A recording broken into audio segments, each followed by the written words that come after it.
Oh, shit. All right.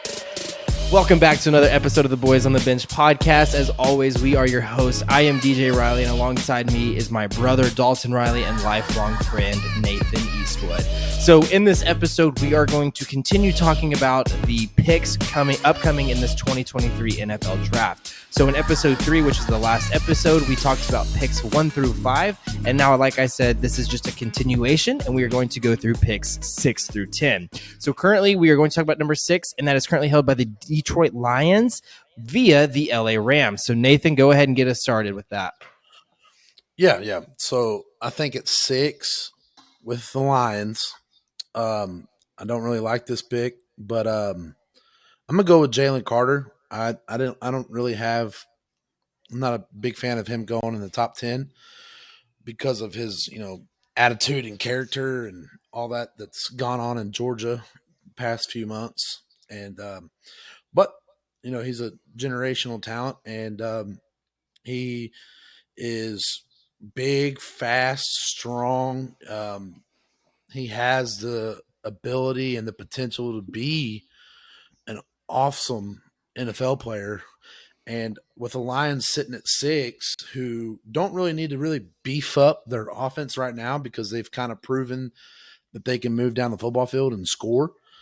And so I think with Aiden Hutchinson outside on their edge, I think drafting Jalen Carter will beef up the interior defensive lineman and just be a force to reckon with. So at 6, like I said, I just got the Lions going Jalen Carter because I just don't think I can see them passing up on him. And I think that if anybody can fix the character issues or anything that goes on with Jalen Carter mentally, I think Dan Campbell is that guy. Dan Campbell, 100%. Totally agree. That guy is, I think, that could deal with a lot of the question marks surrounding Jalen Carter. Dan Campbell is that dude that probably would be able to get that done. And I do agree with you. Coming into this draft, I have that the Detroit Lions' top needs are the defensive tackle position, a quarterback, and a cornerback. So for the quarterback position, so if we went back and looked at what I said for picks 1 through 5, I had 3 out of my top 4 quarterbacks coming off in those first 3 picks. So again, that was C.J. Stroud, Bryce Young, and Anthony Richardson. All 3 of those are now off the board, leaving, in my opinion, Will Levis is the next best quarterback to take in this draft. With Will Levis being that option, I think that the Lions move on and they look to address a defensive need, whether that be defensive tackle or cornerback. So on the defensive side of the ball, I don't think that they go cornerback here. I know that a lot of people may have differing opinions because if we look at some of their most recent moves, we just saw that they traded Jeff Okudah, who was recently a number 3 overall pick in a draft a couple years ago. And they just traded him to the Falcons, who the Falcons are continuously making defensive moves one after another. But anyways, they just traded Jeff Okudah to the Falcons for a 5th-round pick in this upcoming draft. Now, with that, though, they did make additions to the cornerback position, but also the defensive back group all in all. So we saw that they picked up Cameron Sutton out of Pittsburgh. They also picked up Emmanuel Mosley out of San Francisco, and then C.J. Gardner-Johnson from the Philadelphia Eagles, who kind of led them. He was a very key piece in the Philadelphia's push to go to going to the Super Bowl. I know that they didn't win it, but he was a key role in that defense, and we just saw that the Lions picked him up. So they have addressed a lot of the needs and deficiencies that they saw at the defensive back position. And Nathan, like you're saying, the offense also, to your point, they did have a very sound offense. It was weird watching Jared Goff come in and lead them to a very high-powered offense. And I know a lot of that came through the run game with Jamal Williams and DeAndre Swift, but they were a very fun offense. So I don't think that they go there. Again, like I said, defensive position-wise, I don't think that they go cornerback as well just because of their recent signings. They could continue to bolster it, but I think, again, to your point, Nathan, Jalen Carter is a generational talent. He's going to come in. He is going to be a day one starter if he's not necessarily suspended from the recent actions that happened, in between the end of the his NCAA career and the start of his NFL career. So if nothing happens between all of that, I easily see him coming in and being a day one starter. And that's what worries me as a Green Bay Packers fan is them just having Jalen Carter fall in your lap, because everyone had him being a top 3 pick. But then now all of a sudden we saw him slip all the way down to 6, who unfortunately is the Lions, who are getting this trade from the Rams, right? So they shouldn't have even been in top 10, but they made such a great deal, and now we see this. So now the Packers are going to have to unfortunately deal with Aiden Hutchinson and Jalen Carter for at least the next 4 years. That'd be crazy. So, yeah, so as we get deeper in the draft, I believe things are going to become more and more unexpected. I think we might see some moves starting to happen. We have all 3 quarterbacks already off the board in the first 5 picks of the draft. I think Detroit will be looking to improve the defensive side of the ball this go around. And there are still tons of defensive talent left on the board. So I believe that this could be the Lions could be in a position to trade back. I think that them wanting to be on the defensive side of the ball, I think that they can leverage themselves for teams that want to come up and work the offensive side of the ball, where a lot of players are leaving, and to be able to get those other generational talents where they need them. And I think Detroit also, like what we were talking about with the quarterback play, Dan Campbell has already said that the team is capable of winning the division next year with Jared Goff. So I don't see them going to quarterback, doing something crazy there or anything. I think they do stick with Jared Goff. I think he's still a better than subpar quarterback. He can get the job done. We've seen Peyton Manning do that with the Denver Broncos in 2015 when they won the Super Bowl. But I think that Jared Goff kind of falls within that same type of area as Peyton Manning. But I do have them trading back with the Tennessee Titans. I actually have Tennessee trading up. I think they're going to panic a bit here. I think they're going to trade up with the Lions, and they're going to get that 6th overall pick. And out of this, the Lions are going to get some extra picks, and I think they potentially could get a 1st or a 2nd next year from it. So I think this would be a smarter move for the Lions if they trade back, knowing how much defensive talent is left on the board. With that being said, I see the Titans taking a leap of faith for Will Levis. I think Will Levis is going to come off right around 6. That's a bold prediction, I believe. 4 quarterbacks off in the top 6 picks. That's crazy. But I think they're going to take the strong arm gunslinger. So I mean that's bold, and if I am the Lions in that situation, I don't accept that trade unless it includes the 1st for the next year. Next year, and, yeah, that's what I'm thinking. And I mean, even if it's the 2nd round, I still probably say no, just because of the potential that Jalen Carter has. So for me, I think that that's a solid trade and a really high possibility that could happen. But for me, that would need to include the trade back to 11, but then also on top of that, the 1st round pick for the next year. I know they're only moving up a couple spots, but you're not going to run into a Jalen Carter situation falling into your lap this many times. Yeah, I agree. Yeah. I think Dalton, I think that's a bold statement there, because if that were to happen, just think about the Lions. They have 2 first round picks this year. That would give them another 2 first round picks next year. And let's be honest, the Titans aren't going to be all that great next year just because that offense runs strictly through Derrick. And there's no passing game there. That Tannehill can't really throw the ball there, and neither could what's his name? Malik Willis? Yes, Malik Willis. My mind's just gone blank today. I need some sleep. But no, I think I'm a DJ though. I think if you were to do that, you have to get a 1st round pick out of it next year. So you set yourself up for 2 1st round picks this year and 2 1st round picks next year. I think it's bold, but we'll see. Look, I totally agree with you, boys. I think that they could get it done. I think there's leverage there to be done for the Lions, and I think they can work and play some magic there. But I absolutely agree. They need to get a 1st round pick next year in order to really make things work. But let's not forget a top 10 pick. Y'all remember who was a 10th overall pick just a couple of years ago, who's doing great things right now over in the AFC West? Patrick Mahomes. Patty Mahomes. That's right. So I think this isn't a crazy thing to trade up for a number 6 pick and taking the 4th quarterback off the board. I mean, your franchise quarterback could be a 6th-round pick Tom Brady. You never know. And if they're feeling Will Levis is their guy, I think they'll take it. And I think they are really in desperate need of a quarterback, and this dude's got an arm. But I don't think that they necessarily should act out of desperation if they are wanting to trade up. So again, like you're saying, that we saw 3 out of the top 4 quarterbacks go off the board already. And I don't think that they need to settle for a Will Levis. And I'm not trying to say that Will Levis isn't a great quarterback, because he's an exceptional quarterback, but I don't think that if I'm the Titans, it's necessarily worth trading up and then also losing the next year's draft pick for Will Levis. I don't think that that's the right move, but also at the same time, like with the way that Ryan Tannehill and Derrick Henry's contracts are laid out, this is looking like it's Ryan Tannehill's last year as the Tennessee Titans quarterback. So then you're left with the question of, do we try to draft a young quarterback? And Will Levis is obviously a really good, talented quarterback. So do we bring him in, let him sit under and being kind of taught by Ryan Tannehill, the game of the NFL, giving him a year to kind of get comfortable, and then he comes in and he's the Tennessee Titans quarterback?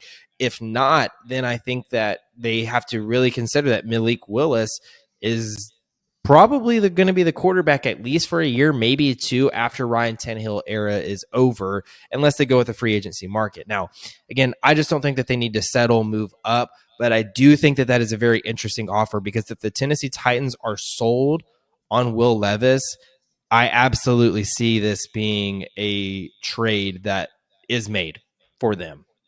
So really quick, let's go back over the number 6 overall pick. So for DJ, I had Jalen Carter going to the Detroit Lions.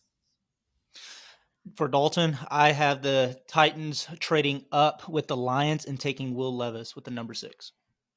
And Nathan, I have Jalen Carter going to the Lions at 6. All right, so let's go ahead and jump into pick number 7, which is currently held by the Las Vegas Raiders. And for me, I will go ahead and get this kicked off. I have the Las Vegas Raiders. I have their top needs as the cornerback position, edge, and then also quarterback. I know that they just signed Jimmy G to a 3-year contract, but I still think, again, he is a very, very mediocre style quarterback in the NFL. So maybe we see them kind of take the Green Bay approach, is where you get a quarterback very early and then you kind of let him sit for years, not just a year, but years, and then learn the system. And then all of a sudden you see him start to get his first role in the NFL. So I do have that as one of their top needs. However, I do not think that that is where they go here. And actually, I think that they take an opposite approach to what the Lions just did with their previous pick. The Las Vegas has needs at the cornerback position as well, just like the Lions. And we also saw them add some key pieces in the free agency market as well. So if you look at some of their recent signings, they signed David Long Jr., who was a Los Angeles Ram this past season, Duke Shelley, which was with the Vikings this past season. So they added Brandon Facyson, who was from the Indianapolis Colts. So we saw them make moves. I don't think that necessarily any of them were splash moves, but also the cornerback market was very slim to none in that sense, right?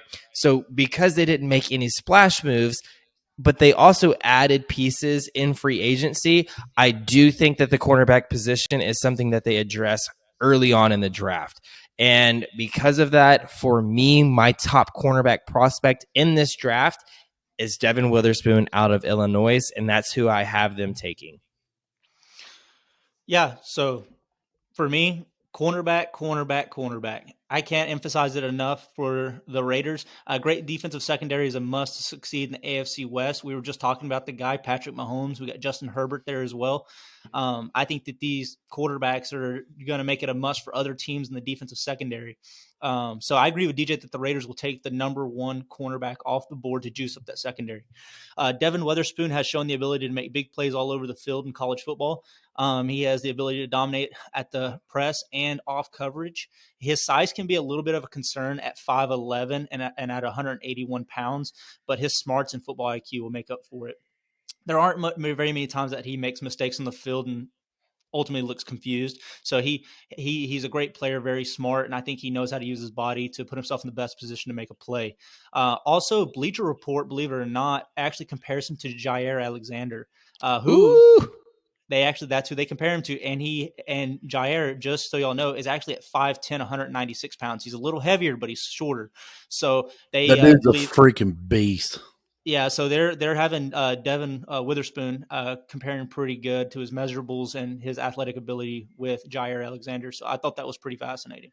So if that's true, I think that the Raiders got a pretty good pick there for themselves. Yeah, I think that that's a really good comparison. And if that's what he actually comes to be, or even slightly less, I think that that's a solid pick for them. Well, I think that's not a bad option there for y'all too, because they kind of went bust when they drafted Jonathan Abram. But so I kind of changed my mind on this pick because we had talked about it in the last episode. Dalton kind of brought it up that Jimmy G was, a backup for Tom Brady over there when Josh McDaniel kind of got into Belichick's ear, like, hey, when you start thinking about replacing Tom Brady, the guy I want to bring in to learn behind Brady, learn the offense, is Jimmy Garoppolo. And we can't really say that he was a mediocre talented quarterback because he played in a Kyle Shanahan offense, and a Kyle Shanahan offense is not your typical drop back in the pocket, move around, and throw the ball downfield. It's all about movement and spreading the other team out and confusing linebackers and secondary. This is the way Kyle Shanahan runs his offense. So if Josh McDaniel is bringing in the guy that he originally drafted to be Tom Brady's replacement, and he believes that Jimmy Garoppolo is the guy and the contract that he had just signed, I think Josh McDaniel is looking at, let's protect Jimmy Garoppolo. So here at number 7, I have the second best offensive lineman coming off the board, and that is Paris Johnson Jr. I just think that with Josh McDaniel, putting in Belichick's ear to drafting Garoppolo and then now bringing him to Vegas, that McDaniel shows a lot of confidence and he trusts Garoppolo. And if that's the case, and that's the way he thinks, now you need to think about protecting him. So that's why I think you go offensive tackle here and you get Paris Johnson Jr. and you beef up that offensive line and you help protect Jimmy Garoppolo. No, I think go ahead, Dalton. No, I just think that's very fascinating. I think that's very in the realms of possibilities. I think that's very smart, bringing in Jimmy Garoppolo and trying to make him feel as comfortable as possible. Well, yeah, you're the one who kind of persuaded my mindset to that idea, just because of what you mentioned about Josh McDaniel and Jimmy Garoppolo. I forgot what episode we talked about it on, but you're the one who kind of put that pick in my head because you'd mentioned how, like I said, that Josh McDaniel was high on Jimmy Garoppolo. So, yeah, I mean, I think they both have a huge love relationship for each other, and I think that's a big deal for a head coach and a quarterback. I mean, with what was going on there with Derek Carr and who was the John Gruden, I just don't think there was great chemistry there before Josh McDaniel got there. And I think that just goes to show you how that can play a big part in quarterback play and, how they feel being there and their efficiency. And I think that when you have a quarterback that wants to be there and you're doing everything you can to make them feel wanted, and I think that's where you start with an offensive tackle. I think that's a good pick. I think they could go that way, but I'm still leaning more cornerback just because of the division that they're in. I think that's more of a team smart move, but I think for a smart move for your quarterback, I think offensive tackle. But that's exactly what I was going to lean into. Was I think that they have glaring defensive needs over glaring offensive needs. Now, your pick makes complete and total sense, but with the way that my draft board is laid out, I think that they have to go a defensive guy on this side of the ball because of the division that they play in with Patrick Mahomes, with Russell Wilson. I know that people have their differing opinions on him, but he has showed elite success within the NFL, and then also Justin Herbert. They've got to figure something out on the passing side of the ball, and they can't just continue to let that go by the wayside. And with that, I think that they have to go cornerback or something to help out. So again, let's go ahead and let's go through our top 2 picks. So for DJ, I had the Lions taking Jalen Carter, and then number 7, the Raiders taking Devin Witherspoon out of Illinois. And then for Dalton, I have number 6. I have the Titans trading up with the Lions for the number 6 overall pick and taking their quarterback, Will Levis. And then with the 7th overall pick, I have the Raiders taking Devin Witherspoon. And old Big Nate over here has got the Lions at 6, getting Jalen Carter. And I'm sticking true to my guns, and I'm going at number 7. The Vegas is getting Paris Johnson Jr. All right, so let's go ahead and jump into the number 8 overall pick, which is currently held by the Atlanta Falcons. And Dalton, kick us off. All right, so guys, we all know that the Falcons told us that they were going to give Desmond Ridder a shot this year. So whoever has him on your fantasy team, I think we might want to hold on to him because the man's got some weapons. But Dynasty fantasy, though. However. Dynasty fantasy, that is true. Regardless, there's weapons there on that team. So we've got 2 towers over there. So, but needless to say, I do not see them doing anything erratic. I don't see them moving up in the draft. And with 4 quarterbacks off my board, I do not see anyone in dire need to move up with lots of talent at other positions, especially on the defensive side of the ball left up on the board. So PFF currently has the Atlanta Falcons ranked dead last in the defensive line rankings. So I believe that they stay right where they're at, and they scoop up Lucas Van Ness with the 8th overall pick. The reason I say that is because he has great size and length for that position with 34-inch arms and 11-inch hands. Guys, we realize how long of hands that is? And that's almost a foot. It's almost 12 inches, almost a foot. This man's walking around with 4 feet. Dude, yeah, no kidding. You know what I'm saying? Imagine he's down on all 4s. Like, goodness gracious. He's got 4 legs to run with.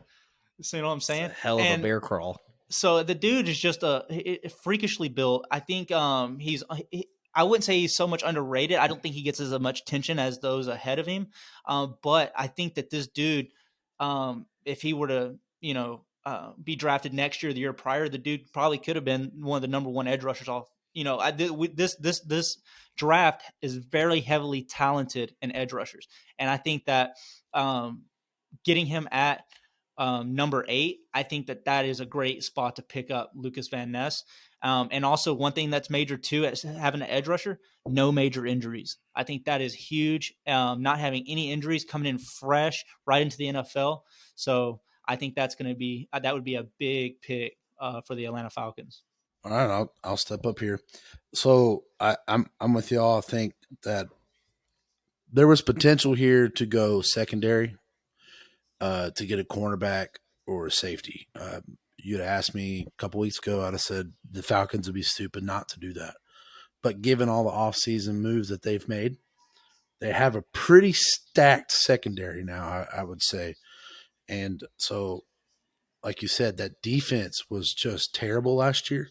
Yeah, so, I mean, I think here, I'm with you, Dalton. I think here you get you a guy who can rush the quarterback, who has the generational talent, who's quick, fast, athletic, big hands, massive wingspan, and is just an athlete. So here, actually, I have Tyree Wilson going there. Dalton, you may have not watched a lot of Big 12 football this year, but watching him play in the Texas game, because, I'm a big Longhorns fan. So you talking about Tyree? Yes. Oh, that's why I got him going at 5. And that dude is a freaking athlete. Oh, yeah. He is an athlete. He's quick. He's fast. He's strong. And I just think that he would be fit perfectly there in Atlanta. I think he'll be a great asset to that defense. That's where I'd go. I just think that that's what the Falcons need. They need that main guy, the guy who can change the game, the guy who can just one play, change the attitude or just whatever the Falcons need. I just think Tyree Wilson's the guy, and I think they get him here at 8. Yeah, and for me, I think that if Tyree Wilson finds himself falling all the way down to 8 for the Falcons, that's who they pick. Because for me, I have that the Falcons are in need of an edge rusher, like we've all agreed on. That is, for me, their number one need is an edge rusher, but I also have an interior defensive lineman and then also a wide receiver. I know that they have Drake London, and then they also picked up Mac Hollins out of free agency this past offseason, but I still have wide receiver as a top option. So for me, the Falcons are probably the most interesting team within the top 10 because I could see them going either way, either offensively or defensively. And the reason that I say that, although I have that their number one need is the edge rusher, we have seen them make so many moves defensively in free agency this past offseason. They have traded, like we said earlier, for Jeff Okudah to go to cornerback. They already have AJ Terrell. We've also seen them sign Jesse Bates out of Cincinnati. Okay. Yep. So they've made so many moves, and that's those are just the two big names that come to my mind. They have made a ton of moves already. So they've bolstered that defense so much more. But for me, I think that that's the statement piece that they're trying to make. That NFC South is so wide open. Saints, bad. Falcons, bad. Tampa Bay, now that Tom Brady's out, bad. Carolina Panthers, bad. I know they hold the number one pick, but that doesn't mean anything. So bad. That NFC South is just bad all around. Up for grabs. Yeah, it's really up for grabs. And I think that they are making a statement piece and saying, hey, we are going to start with the defense. We are giving Desmond Ridder a shot at our offense. So we are not necessarily worried about building all of these different pieces around him. It's a trial and error year, right? When the NFC South is already this bad, Desmond Ridder doesn't necessarily need to be that good. So let's rely on our defense. We already have targets for him, right? They already have Drake London. They already have Kyle Pitts. And then they just got Mac Hollins out of free agency, like I said, okay? So they have enough targets to get them by. So I think that with that, they do lean a little bit more defensive side with this pick. So I am going to agree with you, Dalton, in the only sense that Tyree Wilson for me is already off the board. I had him going number 3 to the Arizona Cardinals. I think that Tyree Wilson is that type of talent where he is a top 5 pick.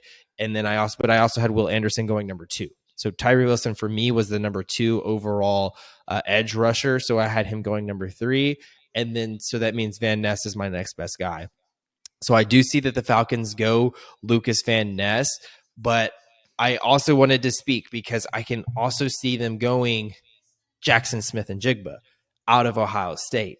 And I can't imagine that offense if they have Drake London, Kyle Pitts, Mac Hollins, and then they go ahead and add Jackson Smith-Njigba.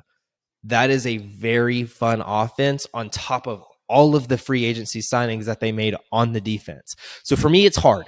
But if I had to pick one, I do say that they stick with their guns and they continue to build that defense and they go Lucas Van Ness out of Iowa. So that officially is my pick for the Falcons, but I'm still conflicted on who they go with.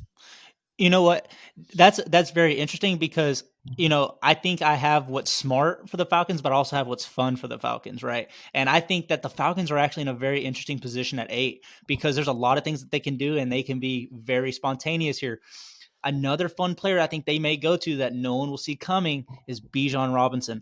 Imagine if Bijan goes there. That man's a dog. Imagine if they pick up Bijan because they only have Tyler Algier right now. And they have Cordell Patterson still there? Cordell Patterson, yeah, he's still there, but Cordell Patterson ain't no Bijan Robinson, son. I'm telling you, that dude is a grown man playing college football. So we can all agree that Cordell Patterson is very good. He's also very high in age for the position, but he's also a special teams type of specialist type returner. So I think that if they got Bijan, how much fun would that be? Yes, I love it. I mean, I feel like running back would be something of bigger need than wide receiver right now. Just to get under your skin, Dalton. Just to get under your skin. But you talk about Bijan Robinson. This man absolutely stuffed a top 5 pick and put his hand in Will Anderson's face and shoved that dude to the ground. Let's just talk about that. You were talking about that man. I didn't see it. I didn't see it. Of course you didn't see it. Yeah. This man shoved Will Anderson to the freaking dirt. Look, it doesn't surprise me. This dude is good. But I'll tell you right now, if he goes to Atlanta, which they do need running back help, they do have some good studs there, young studs, Tyler Algier there out of BYU. But I think that bringing in Bijan will make that offense so fun. I think that that would probably be one of my favorite teams to watch. You're honestly starting to get me a little bit to flip. So now I'm even more conflicted. But I don't think that they necessarily go Jackson Smith and Jigba. I think that they go maybe Bijan, or the way that my draft board is laid out, an edge rusher. And in this case, it's Lucas Van Ness. Right. So I'm taking Lucas Van Ness, but my fun pick is going to be Bijan. Yes, because that's what I'm saying, though. Like if they take Bijan, Dalton, you have to buy a Bijan jersey. If they take Bijan, Nathan, I will buy a Bijan jersey. And you know what? We can make this here on Boys on the Bench. There you go. I'll buy a Bijan jersey if he is picked by the Atlanta Falcons at 8. At 8, clarify that. So, anyways, I that is very hard. That is very hard for me. But I want to say that they continue to bolster that defense. But it wouldn't surprise me. I think I trust my board a lot. But when it comes down to the number 8 pick, and if it's still held by the Falcons, I have absolutely no idea. I really don't. It's and a coin flip. It's a coin flip with the Falcons. It really is. Yep. It really is. But it's fun because they're in a really good position where they need help on both sides. They're trying to bolster the defense, like we said, through free agency, which hopefully it pays off. A lot of times it doesn't always do that. And if it does, they're rental pieces. So maybe we have a rental piece. And then, defensive side of the ball, it's not only quarterback position where people can come in and then learn the game. And then they start maybe their second year as their first year in the league, right? They kind of have that first year to learn and grow. And then that second year they come in and now they're a step ahead, right? Man, so, that just got me fired up, though. And you know what, Nathan? In fact, if they do take him, I'll buy his jersey. And with the number 1 overall pick in our Dynasty League this year, I'll also take him at number 1 overall too for you. I made some moves, so me and you have to hop on a phone call, so. All right. So before we dive into that, let's go ahead and go through the picks that we have so far that we have discussed today in this episode. So for DJ, I have number 6, the Lions taking Jalen Carter. Number 7, the Raiders taking Devin Witherspoon out of Illinois. And then at number 8, the Falcons taking Lucas Van Ness. And then for Dalton at 6, I have the Titans trading up with the Lions and taking their quarterback, Will Levis. I have the Raiders at 7 taking Devin Witherspoon. And then I have the Falcons taking Lucas Van Ness. And old Big Nate over here has got the Lions at 6 getting Jalen Carter. The Raiders at 7 getting Paris Johnson Jr. And the Falcons at 8 getting Tyree Wilson. But enough about that. I'm excited about the next pick. Number 9, Chicago Bears. Currently held. Previously, sorry, I didn't mean to cut you off. Chicago Bears via Carolina Panthers. Yes. So Chicago was previously the number 1 overall pick for this upcoming draft. Carolina said absolutely not. Let me go ahead, jump up to number 1. Chicago, you going to slide back to number 9. Well, enough of that being said, I'm excited about this pick. We got the Chicago Bears at number 9 via the Carolina Panthers. They traded up, got the first overall pick from the Bears, and they bumped the Bears down to number 9. And Justin Fields has proven that he is the guy in Chicago. He had a very rocky first half of the season, but he really came along midseason and the whole back end of the season and really showed that he is the guy for the Chicago Bears, and he had a great second half fantasy-wise. If you had him on your fantasy team or in your dynasty league, that was a great person to have second half of the season. So with all that being said, you have to now protect him.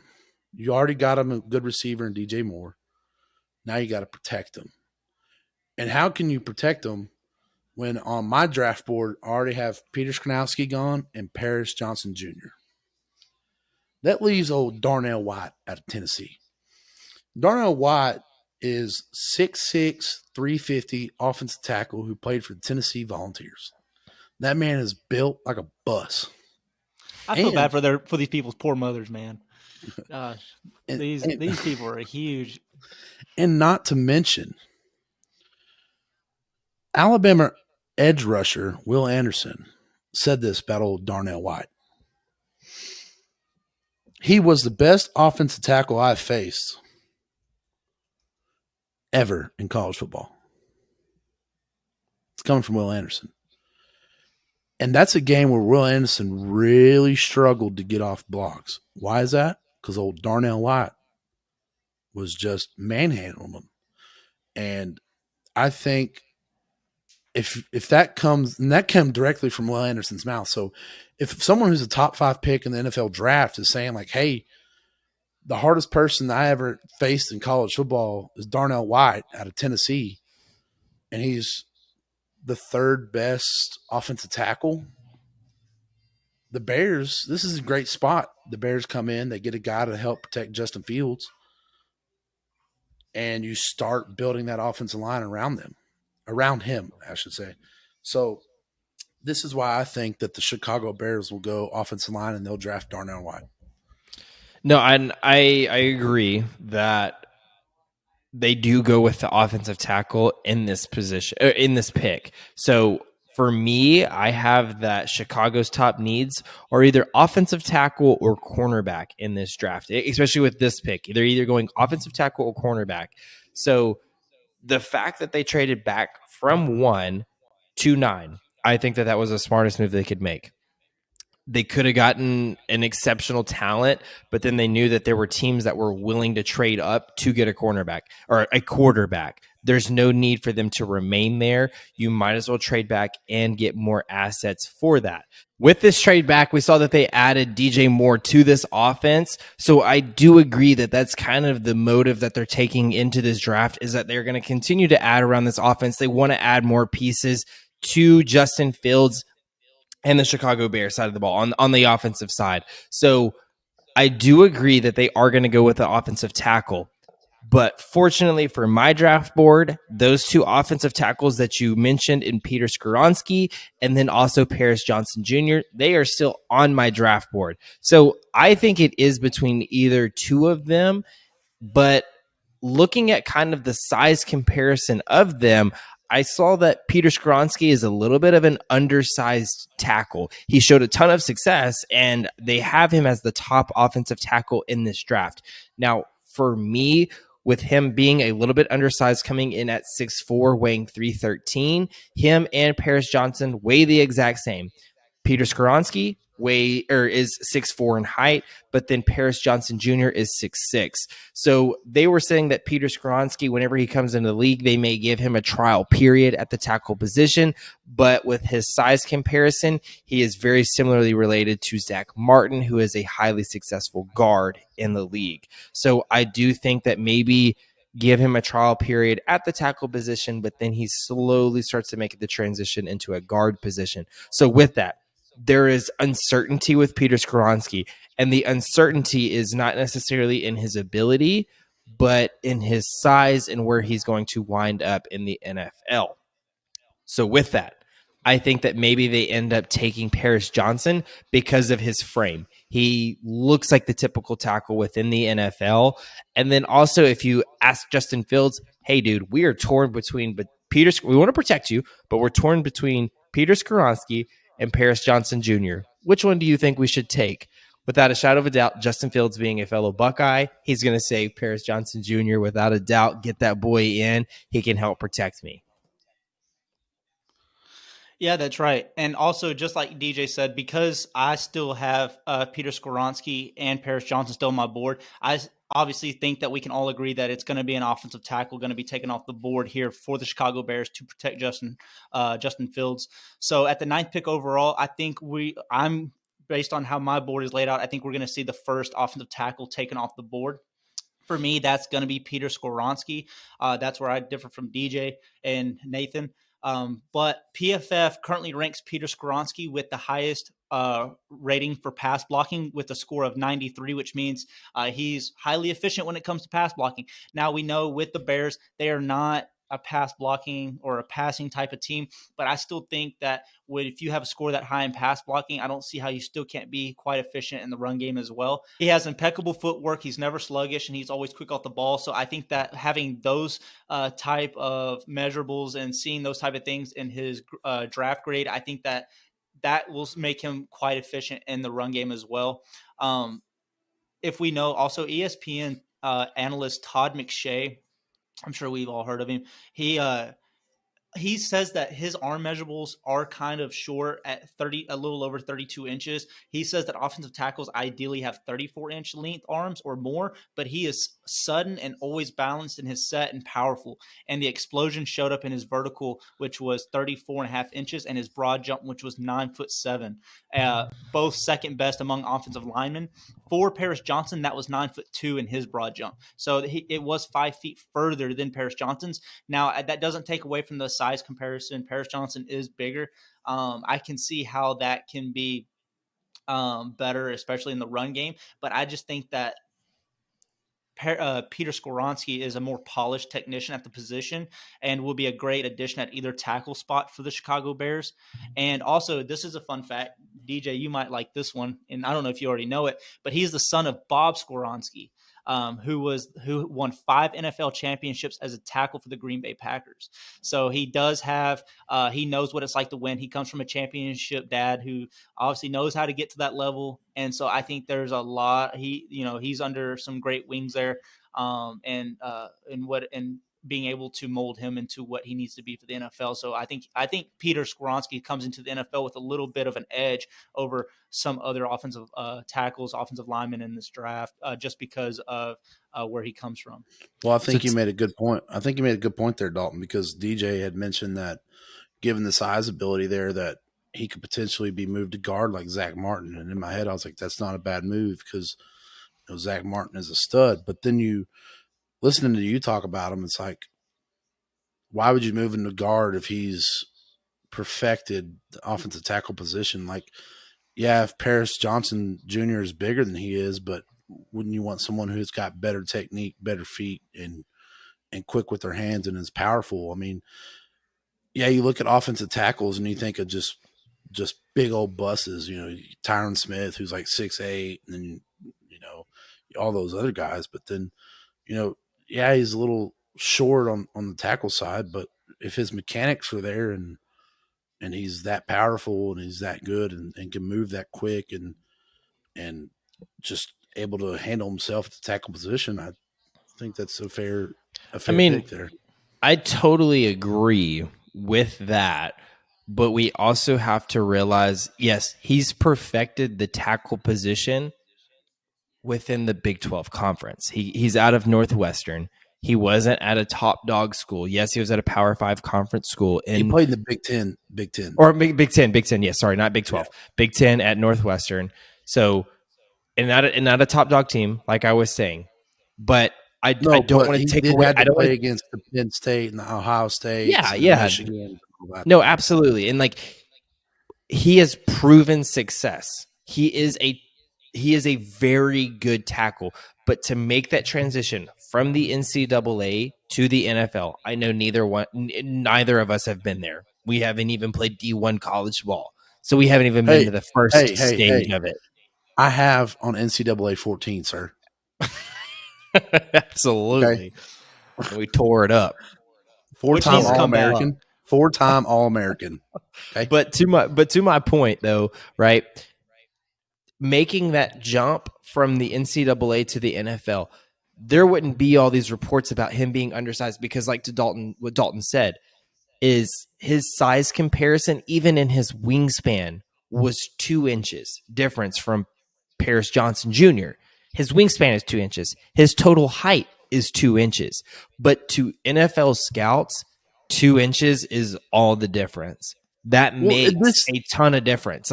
So there is that possibility that he comes in, he has played tackle. He has played very well at that position, but it's very common for people to play a different position in college or play a certain position in college and then they make the transition to the NFL, it's a different league.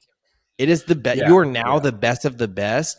And although you may have perfected this position, you are now transitioning. And we see that whenever we go from high school to college. People have perfected one position at quarterback, but then now they're forced to play running back, wide receiver, cornerback, safety. Like, Yeah, I mean, yes, it's you like perfected Travis it. Kelsey. Travis Kelsey got recruited to play quarterback at Cincinnati, and they moved him to tight end. But I mean, this is a unique position here because if you really want to know who is a better pick, both of these guys played in the Big Ten. Both of them did. So if you really wanted to know who you feel like is the better offensive tackle, just go watch both of their tapes on both the teams they played. So like, go watch Peter Skrzyminski block the edge at Michigan, and then go watch Paris Johnson Jr. You know, that'll tell you who was the better person against said so edge rusher in the Big Ten, because And they played in the I same wonder conference, if, they played the same teams. You can compare their films because they blocked the same people. yeah, and they honestly picked mine and Dalton's last pick to the Falcons and Lucas Van Ness. Now I know that some people play certain alignments on the ball, whether they're always on the right or always on the left, but so they may not have ever matched up. But I'm curious as to see how that matchup may have went. But I totally agree. Like, they are very easy comparisons because they came from the same conference in the Big Ten, so it's very easy to see how they compared with one another. And here's another thing too that's a little concerning for me with Paris Johnson. You know, one thing I wanted to go back and look at was their scouting combine rankings and how everything was judged. So when I went back and looked at the numbers, it looks like Peter or Skorowski pretty much did everything except for the 20-yard shuttle. I mean, he ran a 5.16 seconds in the 40-yard dash. He ran a 1.75 seconds in the 10-yard split. You know, a 34 and a half in the vertical jump, 9.7 broad jump, 7.8 second 3-cone drill. He didn't run the 20-yard shuffle, and 30 reps in the bench press. Paris Johnson did the broad jump and the bench press. He didn't do the 40-yard dash, the 10-yard split, the vertical jump, the 3-cone drill, the 20-yard shuttle. So I don't know what that might be telling other teams. I It mean, seems like he didn't do anything agility-wise. I feel like their strength is the same. He had 29 reps in his bench press to Skoronski's 30. I know that strength is a big factor too. So I know that the size comparison is there, but you know, in the NFL, it's all about being faster. It's about being quicker. You know, strength only goes so far, but you got to have that strength and that speed. And I think that kind of, you know, and I think if Paris Johnson would have done all those things, I don't know why he didn't do them, but if he would have, I think that probably could have either hurt. That could have helped or hurt his you know, his draft profile. So yeah, I mean, that's definitely the risk that you take with not doing those type of things. But I honestly think that that's kind of the modern day shift that we're starting to make, is a lot of people not necessarily doing all of the events within the NFL Combine. And a lot of viewers, as far as I know, that at least I know for me, I'm speaking from personal experience. I know that at least growing up, watched almost every day of the NFL Combine. But nowadays, it's kind of like I'll tune in here or there when there's certain things going on, like the 40. I'll throw on the 40 just because I feel like that's the event that gets the most hype. So And because I we're don't at know. work most of the time during the combine, so No, exactly, right. And it's Yeah. hard to kind of tune in to those types of things, but I've just grown out of interest, and I don't know if that's what people are thinking. Like, it's just one less step that they have to take. It reduces their you know, risk for injury and everything like that. So I don't put a whole lot of weight into that. I think that film speaks more volumes than anything. But again, at this point, Absolutely, we're talking about Paris Johnson Jr. and Peter Skronsky. Anybody would be lucky enough to have either one of those, and we have to get nitpicky. So we're talking about our two determiners right now have been the difference between 2 inches in length and arm span, and then what events they chose to do within the NFL Combine. And those are the only things that we have to go through. So, and that was my point. I am either between Peter Skoronsky or Paris Johnson Jr. And I think that if anything, like to my point, if the Chicago Bears had any say, ask the quarterback, hey, who do you want protecting you? And for me, I think it's, hey, I'm going to pick my fellow Buckeye and we're going to go with Paris Johnson Jr. For me, that's the only thing. I was just like, I don't know which one they pick. I asked Justin Fields. I think that Justin Fields would say, hey, we're going to pick Paris Johnson Jr. because he went to the same school I did. So anyways, let's go back through a rundown. So for DJ, I had the Lions taking Jalen Carter at number 6. Number 7, the Raiders taking Devin Witherspoon. At number 8, the Falcons taking Lucas Van Ness. At number 9, the Chicago Bears taking Paris Johnson Jr. Yeah, so for Dalton, I have the Titans trading up with the Lions and taking Will Levis at number 6. And then I have the Raiders at number 7 taking Devin Witherspoon. And then at 8, I had the Falcons taking Lucas Van Ness. And then at 9, I have the Bears taking Peter Skoronski. Big Nate over here. I got the Lions at 6, drafting Jalen Carter. I have the Las Vegas Raiders at 7, drafting Paris Johnson Jr. I have the Falcons at 8, drafting Tyree Wilson. And at 9, I have the Chicago Bears drafting Darnell White. All right, so let's go ahead and get into our last pick that we are going to discuss in this episode. And that pick is currently held by the Philadelphia Eagles, which is via the New Orleans Saints. So for the Philadelphia Eagles, I have that their two top needs in this draft are the safety and the linebacker position. For me, I think that they go ahead and address that first need, which is the safety. So we saw 2 of the Eagles safeties in this draft go ahead and leave them in CJ Gardner-Johnson and then also Marcus Epps. Like I said, they both left in free agency. Now they have a huge void at that safety position. So for me personally, I think it's very hard to not see them address that need. Now, also with this, I think that this is a position that the Eagles maybe feel comfortable trading back in, but because on my board, I still have Will Levis on the board. So I do think it is a very likely option that a team does trade up into that because right behind them is the Tennessee Titans. And the Tennessee Titans, I think if they had Will Levis drop to them at the number 11 position, they take Will Levis. So then now they're starting to freak. I know that we talked about that earlier in the episode when Dalton said that the Tennessee Titans were going to trade up to number 6 because they were worried about it. So for me, now I think that they are one pick away, and now they are super nervous about it. So I do see that maybe the Tennessee Titans trade up, maybe the Tampa Bay Buccaneers at number 19 trade up to that pick. So there are a lot of options. For the purpose of this pick, I am saying that the Eagles keep on to it. They have a big glaring need, and they also realize that they aren't always going to have this opportunity to where a Super Bowl contending team. They did lose the Super Bowl, but they also went to the Super Bowl, right?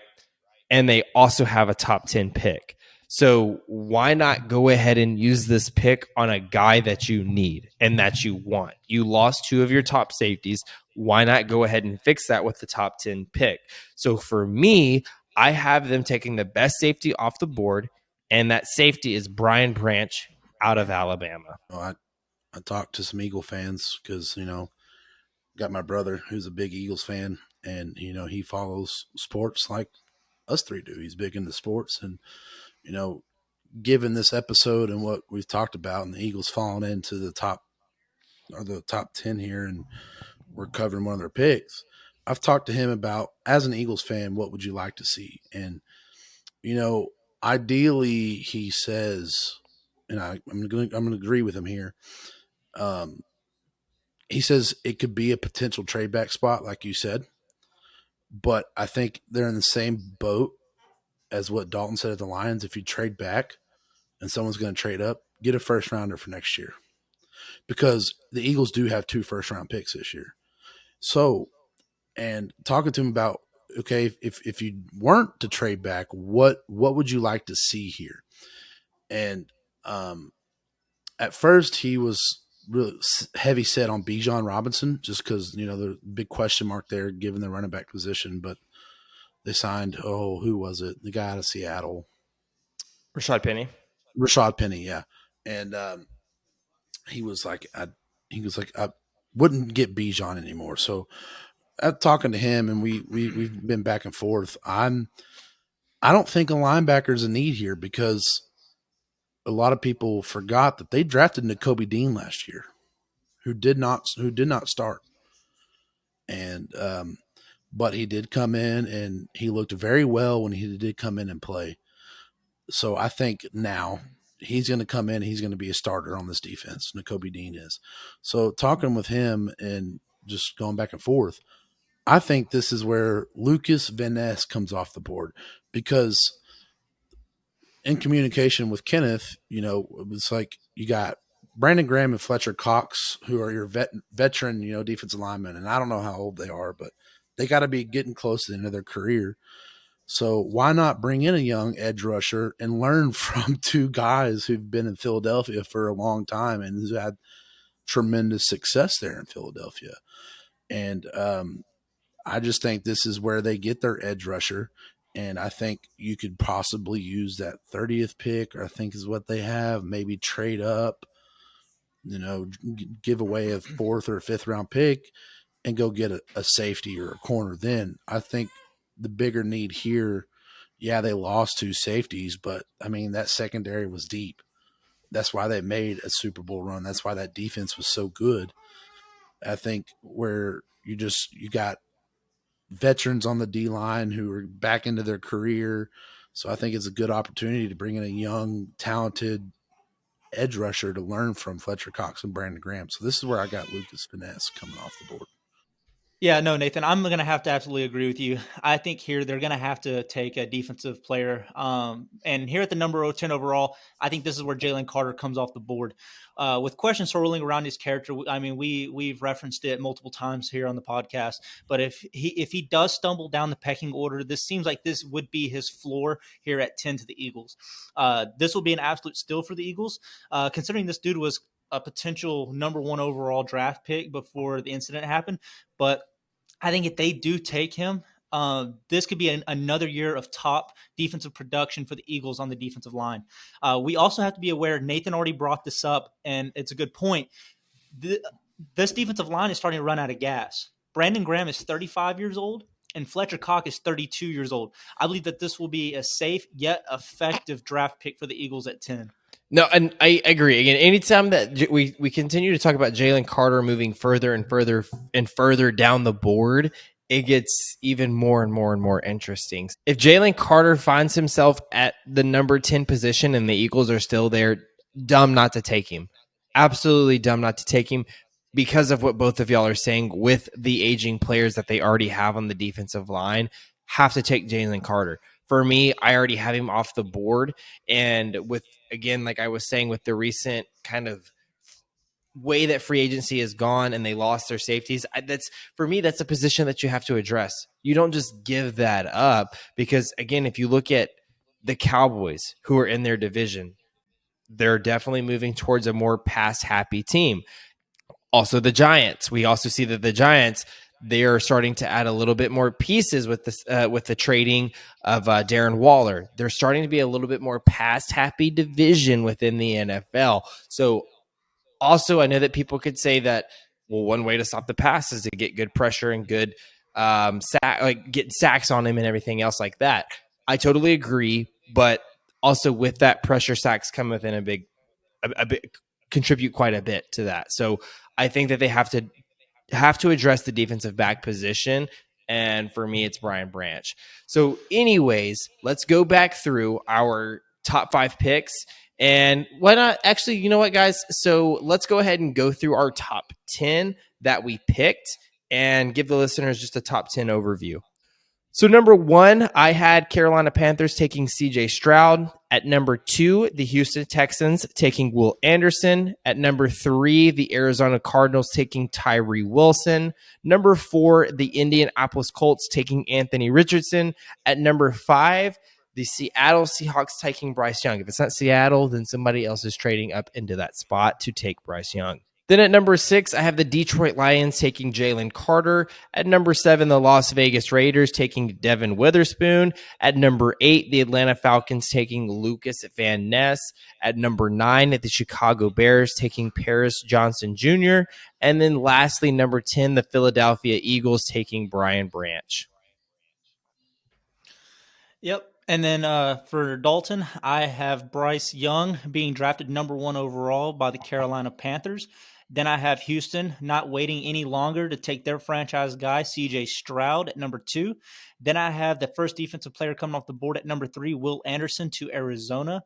And then I have Anthony Richardson going to the Indianapolis Colts at 4.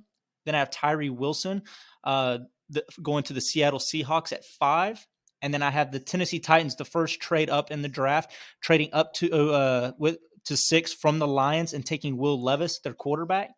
And then I have at number 7, Devin Witherspoon going to the Raiders. And then I have at 8, Lucas Van Ness to the Falcons. And at number 9, Peter Skoronski to the Bears. And then at number 10, Jalen Carter, a steal to the Eagles at 10. And for Big Nate over here, I got number 1 overall, CJ Stroud going to the Carolina Panthers. At number 2, the Houston Texans selecting Bryce Young. At number 3, the Arizona Cardinals selecting Will Anderson. At number 4, the Indianapolis Colts selecting Anthony Richardson. At number 5, the Seattle Seahawks selecting Peter Skoronski. At number 6, I have the Detroit Lions selecting Jalen Carter. At number 7, I have the Las Vegas Raiders selecting Paris Johnson Jr. At number 8, I have the Atlanta Falcons selecting Tyree Wilson. At number 9, the Chicago Bears selecting Darnell White. And at number 10, the Philadelphia Eagles selecting Lucas Van Ness. So, DJ, so your draft is starting to look a lot like my dream draft. You got 3 Bama players going in the top 10. Go ahead and suck one. Okay, go ahead and suck quick. one, Dalton. Don't even with the Alabama talk either. Okay, because it's nice for maybe a school to get all of the top recruits. So don't act like built by Bama because y'all got all of the top recruits from the get-go. Okay, I get it. Y'all can recruit, but it's hard to say that you build. Okay, so name me again. Just a hot take, real quick. Did you see what Sarkisian said about old Nick Saban? Did not.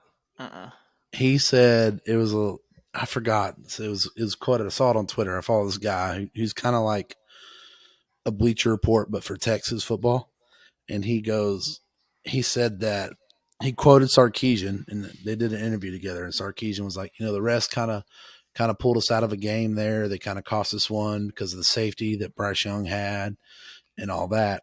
And he goes, but I can't wait to go into Tuscaloosa and put our hairy nutsacks on Nick Saban's face, baby. That is a bold statement. I hope it doesn't come back and bite us. You're going to have to show me exactly in quotes where he said that. If you got a video, that's even better. I will find the quote for you. All right. And also, just and to DJ, I think maybe if Baylor got themselves a little bit of a sweet talking Saban, I think you guys probably get some pretty good recruits there too. Oh, don't it? Hey, we are building that program up, so don't even come at me. All right. Hey, women want to be with them, men want to be them, baby. Oh, don't even. Dave Aranda to the moon, okay? To the fucking moon. Keep them there. So stupid. Anyways, though, so that concludes our at least segment that we are going to talk about with 6 through 10. So thank you guys for listening. So what we are going to always try to do to end an episode is a segment that we call Bench Banter. And what with Bench Banter is all it is that Nathan is going to ask me and Dalton these trivia type of questions. Maybe later on we'll start to switch roles where we ask the others different types of trivia questions. But really, Nathan is going to test kind of our knowledge and expertise of this NFL world. So, Nathan, go ahead, kick us off, ask us these ridiculous questions, and see if me and Dalton have the knowledge to get any of these right. I think y'all should be pretty good here. Who wants to go first, though? Let me Dalton. have it. Let's go. Dalton. All right, we'll give you your first question. Okay. All right, so question number 1. Who was on the cover of Madden in 2008? I got this. If you don't, Dalton. 2008. Okay, so 2010 was. I think it was a mix for 2010. Yep. Yeah, 2010 2010 was a mix. was the Cardinals and the Steelers. Yep. Yeah. Who was it? Fucking Troy Polamalu. And Larry Fitzgerald. Fitzgerald. Yeah. So 2009 and 2008. Is this question like geared for me? Well, it's not really geared for you. I mean, because we all kind of played Madden, but I just it's easy because it's just While Dalton thinks about this, I just also want to point out that your boy Nathan has never beat DJ in a game of Madden. actually, you want to correct that? Okay. We're not bringing up the one instance. I beat you twice. Once. No, twice. I beat you twice. I beat you once with It was Cam Newton's foolery of a play in the end where he zone. threw a 70-yard bomb from Falling down in the end zone through a 70-yard bomb, and then I beat you again one other time. But those are the only two times I've beat you in Madden. But I am the only person who were to ever beat you fair and square. Needless to say, I am a GOAT Madden player. All right, Dalton. I think your time's about running up here for. So I'm gonna, dude. For some reason, it's like you always want to say Tom Brady. Like I feel like that's always the safest option at all times. I'll give you one hint. Okay, No, did he go to Texas? no, Did he go to no. Texas? No, he won Rookie of the Year. Okay, Michael Vick. No, that's incorrect. DJ? It wasn't Michael Vick. No, it wasn't Michael Vick. I'm just kidding. Donovan McNabb. Incorrect. Oh my god. Oh, for real? It was Vince Young. Vince Young. Really? Yeah, both of you were wrong. No points there on that one. No Dang. points there on that one. I was feeling really confident Mike Vick. Dalton got it wrong. Threw me for a curveball. Yeah. It Donovan threw you off McNabb there. also wrong. Yeah. So now we're going to move on to DJ's first question. All right, hit me with it. So, DJ, your first question is, which 49ers player holds the record for most touchdowns scored? Trey Lance. Oh. I'm between Trey Lance and Christian McCaffrey. No, let's see. If I had to pick, I'm going to go with number 80 himself, Jerry Rice. That is correct.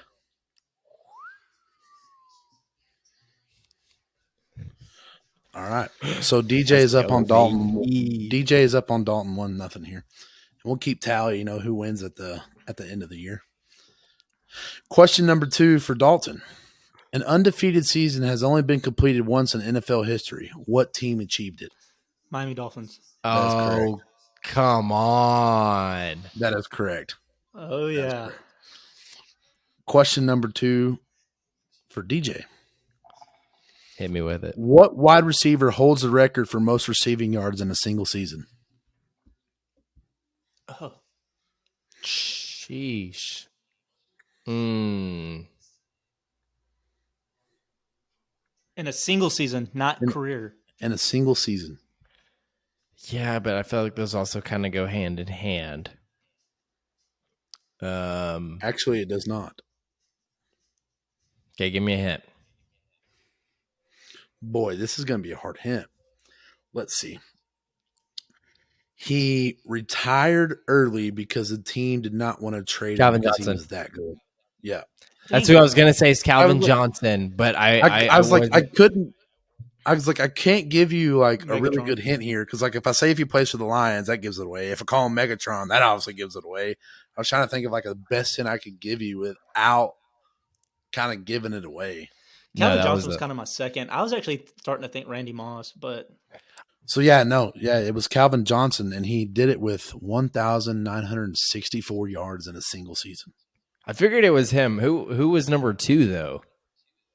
So actually, number 2 is Cooper Kupp. He did it in 2021. I don't remember the yards off the top of my head. And then third is Julio Jones in 2015. Sheesh. Wow. Those are all in the 2000s. All in the 2000s. Dang, Julio 2015 doesn't seem that far ago. I feel like Julio took like a steep drop all of a sudden. Yeah, I mean, after that back injury. Was it the back injury? Yeah. It's Or was it the a leg not, injury? literally the not for long league. I kind of made I made a video about that on TikTok for Dalvin Cook with the potential trade. The not for long league, the NFL. You have a good career, but then all of a sudden it's just like out of nowhere, it just drops off. Yeah. So we got question number 3 for Dalton. Which 2 teams played in the Super Bowl in 2010? I just brought this up earlier. Gosh dang it, Nathan! You just I gave with him the a Madden. layup. Yeah, Steelers and Cardinals, my man. Incorrect. Wait, hold on. In 2010, Yeah, that's incorrect. But hold on, that Dalton, was 2009, wasn't it? I was just gonna let him play with it, buddy. I wasn't even gonna say anything. I was just gonna let him go. and I had to hype him up in 2010. All right. In All right, 2010, it all right, was so- He was so confident there. I wish the viewers could see, or the listeners could see the face and just the confidence that Dalton Well, they will Riley if it just was on gave out YouTube. right now. That was. The I did a layup confidence. impression too, so like, what, I missed it? Shot in the Yeah. wrong goal. It was indeed the Pittsburgh Steelers. You got 1 out of the 2 correct. This Super Bowl was played at the AT&T Stadium, Jerry Jones's home. Also, the start to Aaron Rodgers' home. So this Super Bowl was played by the Pittsburgh Steelers and the Green Bay Packers. Are you confident in that? You're making me think twice. Yeah, you're wrong too. DJ, well, how much of a fools we both look right now. Wait, who the? Hold on. So that means I get to go, right? Yeah. Let me. If I'm wrong, I'm wrong. I want to say You got to that think like the season starts in 2009, but the Super Bowl was played in 2010. Who played in that Super Bowl? I want to say that Super Bowl should have been, if I remember right, should have been it should have been the Patriots and the Giants. That's also incorrect. Wait, Okay, where so was this that? is in between. So Obviously the years that Steelers. Packers won the years that the Packers won the Super Bowl. They started. It was the start of the 2010 season, but but they played the Super Bowl in 2011. 2011. Okay. With you saying this though, and as often as Tom Brady goes, I feel like it has to be the Patriots. I think that Dalton's. Do you want Dalton to know this? But do y'all want to hint? Hold on. Oh my Yeah, gosh. go ahead. Okay, But- so But with you DJ saying should have went that, with his pick though. okay, but he also hasn't given a hint. Let's give a hint because we both I didn't were get hit very on my last one. okay. But All right. you jumped the You gun. just fucking blurted it out. Both of y'all have got it wrong. So now it's first come, first serve. All right. It's known for the famous onside kick.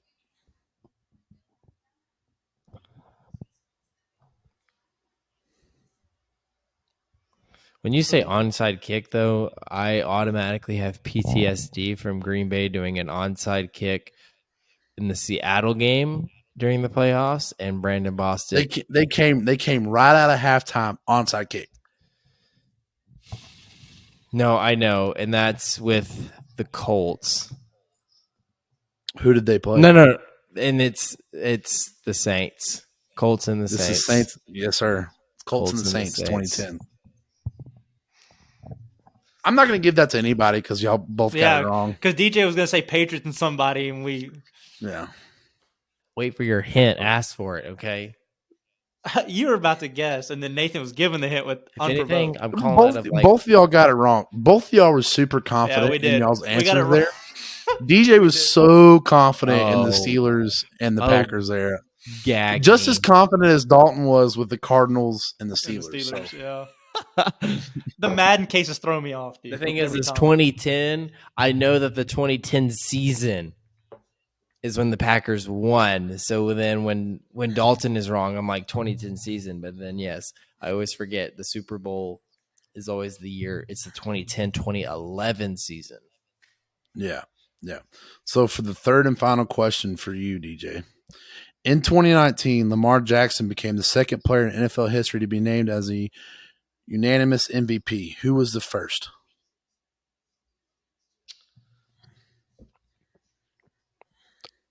This is a very tough question, and I do not know. It's not a tough question. But if I had to take a guess with the type of career that this player has had, Tom Brady. That is correct. Dalton, you got smoked. Well, 1-0. Hey, 2-0. I got 2-0. I got my 'Cause first he one right. he stole your first one. And the first thing, no, did I? Yeah. No, I didn't. Oh, wait, no, you got it wrong. Yeah, both of y'all got it wrong. Yeah, so you did win 1-0. That's not No, smoked. 2-0 because he got the Calvin Johnson one right. Yeah, I got That's right. I got 2 out of my 3 right. Wait, no, you didn't. You Yes, got I them all did. 3 right because you got Jerry Rice right. You got all 3 right. The ones that you all got wrong were all the ones that you guessed on Dalton's. So technically, you won 3-0. That just goes to show how fucking hard mine are. Dude, yours were easy. We all got them wrong. Actually, you won 3-1 because Dalton did get the Miami Dolphins one right. Oh yeah. That one was a layup. That one was freaking easy. I really thought the Madden cover one would be a toss-up for you. For either one of y'all. No, that one was a toss-up. That's the issue. Yeah, y'all got it wrong. You Yeah. botched it. That's Yeah. why Dalton was like, did he play for Texas? I couldn't say yes because, I mean, that would have gave it away. Would you have guessed that though, Dalton? Well, that's where I was heading, but he wouldn't give it, so I was like, obviously not. Well, because you asked for the hint, and then I gave you the hint, and then you asked if he played for Texas, and I was like, I already gave you the hint. He won Rookie of the Year when he came into the league. God forbid DJ asked. Yes, he did. I'm just kidding. DJ got it wrong, too. He said Dominic McNabb. Freaking Price both is y'all right, wrong. and I was closer. Dalton was 04, I was 06. My question was closer. I thought the Super Bowl one Dalton would get right just because Peyton Manning played for the Broncos, and Dalton was a big Peyton Manning fan, and he lost in the 2010 Super Bowl to the Saints, Drew Brees. I thought that'd be a pretty easy question for you. It makes sense.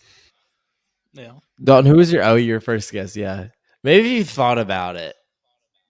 But Yeah, maybe. I got excited about it. You did. I got too excited. I was like, oh, perfect. He only got excited about it just because the one before that was the Madden cover. And the thing is like Yeah, I in my threw me head, I thought it was Green Bay, but then I heard you say like we just went over this, so I was trying to hype you up, so that way I was like, oh, we just talked about it. I was trying to hype you up, and then you went full send, and then I still got it fucking wrong. for our listeners, guys, when this video goes up on YouTube, you have to scroll when you get to the end, I should say, you can watch Dalton just get super confident and excited that he's about to nail the answer, and then the disappointment in his face when he gets it wrong, and then the DJ does the exact same thing, super confident, and then gets it wrong. I mean, they're brothers. They're brothers. And the reaction was the exact same. Super confident and then total failure. Hey, confidence is all that matters on the dance floor. You hear me? Bring it in, Dalton. Bring it in. Yes, sir. Yes, sir. If anything, This is actually going to your. This is actually to your face. All right, guys. Well, thank you so much. That concludes Bench Banter, or again, we are always going to be trying to trivia one another to keep us on top of our game. As we went 2 out of 6, 33%. So we know our NFL, we know what we're talking about, but trying to bring in everything that we know in today's game and then trying to bring in everything what we know about previous year's game is always pretty tough. So let us know how many questions you got right, how many questions you got wrong. It doesn't matter. Let us know on social media, as again, we each have a TikTok and a Twitter, and you can find us there by our first name and then Boys on the Bench podcast. So follow us there. We would always appreciate it. Show us that support and that love. Again, we work day-to-day jobs on top of trying to do this, produce content for each of y'all to enjoy something, listening to just typical guys who never really did anything. We sat on the bench after high school, not really progressed into much. So I'm sure we are to your typical people that you can relate with. So thank you again for all of your listens and support, and we would love to hear from you and everything. That concludes this episode. Thank y'all so much for listening. Yep. It's always a pleasure to ride the pine with you boys.